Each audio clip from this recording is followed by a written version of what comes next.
The following content contains material that may be triggering to some audiences.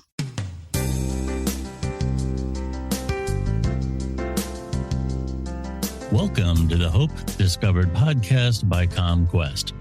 When it comes to issues related to addiction recovery or mental health, central to our theme here is that recovery is possible. The path to recovery can be difficult, and what that recovery may mean for some may be different than for others. The point is that a better life is attainable. With us today is Benjamin Chandler, the outpatient counselor here at CommQuest Services. Benjamin, so glad that you are here. Thank you. Glad to be here. Ben is not only a counselor, but he is also a veteran, and that is going to be kind of what this particular episode is going to be about. Veterans Day is Saturday, November 11th, 2023. Veterans Day is observed every year on November 11th. Veterans Day evolved from Armistice Day, which was proclaimed in 1919 by President Woodrow Wilson. Interestingly, 1919 is the year of origin for CommQuest Services. Armistice Day recognizes the end of World War I, when fighting ceased at the 11th hour on the 11th day of the 11th month in 1918.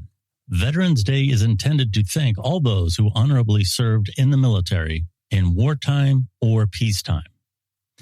This podcast episode wishes to honor and thank all veterans for their incredible body of work, both domestically and abroad. CommQuest, as a mental health and recovery agency, also wants to raise awareness for some of the issues and challenges many veterans face after their service. Ben, can I call you Ben? Yes. Okay. Can you give us a brief description of your role at CommQuest, and what are some of the issues that you deal with the most as a counselor?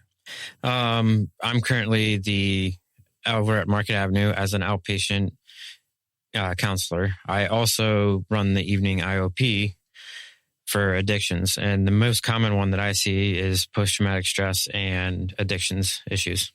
Okay. Some of the biggest issues facing those who have left the military are basically a relationship with themselves and poor mental health in general. Can you speak a little bit about why these issues impact veterans particularly hard? I think it has to do with the military culture. A lot of it has to deal with going through boot camp and being trained to kind of hold down those emotions and be able to deal with them in a different way. It's not necessarily healthy, but is needed during wartime. Yeah. And in stressful situations, you need to be able to think differently. So part of the issue I see is we don't actually get trained to rethink when we come back out, and that we go back into the world thinking we still have to face the same things. Okay, interesting. Is it true that many veterans feel that the general public will not understand them? And I'm guessing that this only further serves to isolate them in many ways. In a lot of ways, yes. Even though there's a lot of support out there for veterans everywhere, most veterans feel that the experiences that they go through, the normal public doesn't. So when you come out and you try to talk to someone that has never served, you tend to, they kind of like, okay, yeah, I understand, but they don't really understand and you know it. So you just kind of bottle it up. Yeah. So it makes it hard for them. Mm-hmm. One of the myths about veterans is that they all have PTSD. Would you like to speak to that? Every veteran has PTSD. That's not necessarily true. A lot of veterans come out and they might not have issues. They might not arise for years, so they never even think they have it. But a lot of times it just depends on what they went through in the military. If you sit in an office doing clerical work, a lot of times those individuals come out with no PTSD symptoms. You know, as a person who's been a person who studies media for a long time, I can tell you that, let's say back in World War II, the public was generally shielded from pictures of war, actions of war, so on. Vietnam brought war into people's living rooms. And the effect that had on how the public felt about that war can't be understated.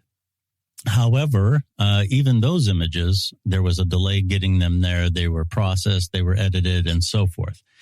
Now, we recently have these issues in Ukraine, now in the Middle East. very graphic, unedited images are available right in the palm of your hand instantly. I can't imagine that this doesn't have some sort of an impact on veterans. Would you like to speak about that a little bit? It definitely has an impact on some veterans. When it comes to the media and the news, seeing these images can bring back memories and flashbacks and make you rethink about everything that you traumatized experiences. In some cases, some veterans don't have issues with seeing it, and some just ignore it altogether because they know it's going to bother them. So it all depends on the person and the way that it affects them and what they do with it. For me personally, I don't care to watch for the news because I don't care to watch all these scenes come up because of past experiences that I've gone through. And I know a few other close buddies that don't watch the news as well. That is not uncommon for a lot of people anymore, the way the news has been going.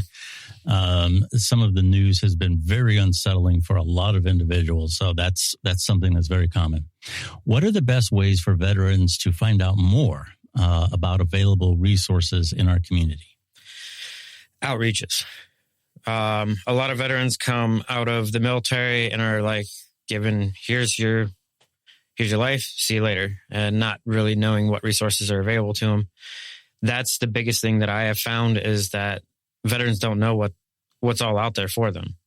The VA, they know about the VA. Everyone knows about that coming out of the military. But all these other programs that are out there to help veterans, like Pegasus, a couple other places like what I just did, Honor Hunt. All these places are here to help veterans heal and do things that, the normal person doesn't get a chance to actually do. Sure. And if these resources could be pushed out there a lot better, I feel that veterans would be able to recover a lot quicker and easier. Sure. Talk about Pegasus a little bit, just very briefly. Tell us what that's about.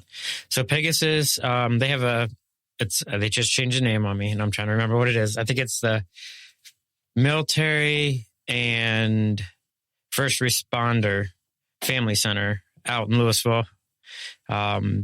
What they do is they bring veterans in on like a Wednesday, and they get a chance to learn how to do horseback riding and kind of learn how to take care of horses. But CommQuest also has counseling services out there for veterans for free on Wednesdays as well.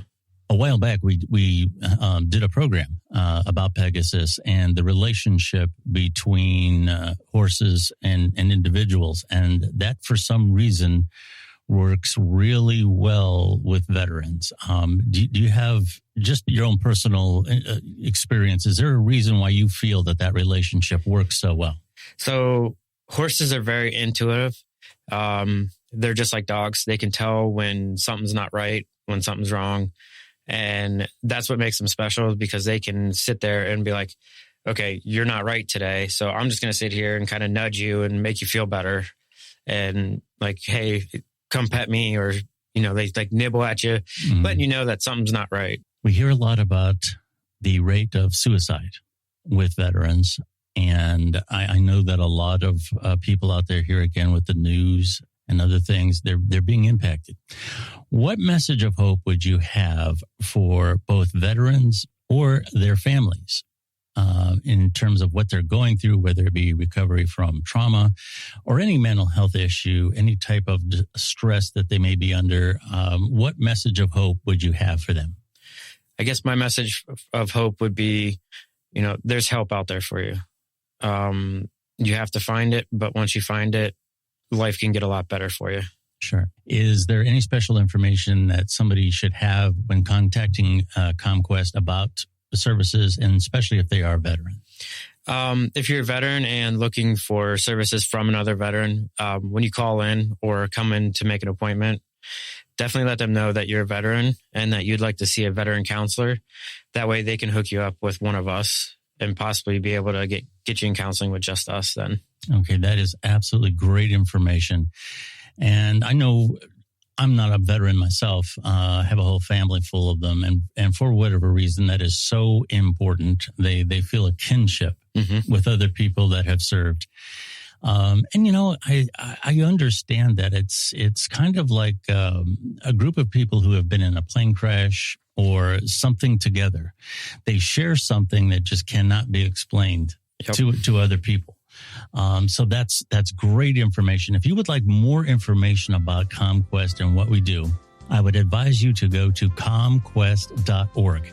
Once again, that is CommQuest.org. For more veteran resources, you may visit CommQuest.org/veteran-resources. My name is Bill, and Benjamin, I know you're busy. You got a lot going on, and you came in to do this for us. Thank you so much doing this podcast for Veterans Day. We really appreciate it. You're welcome. Thank you for the opportunity. Absolutely. You've been listening to the CommQuest Hope Discovered podcast. Thank you very much for listening.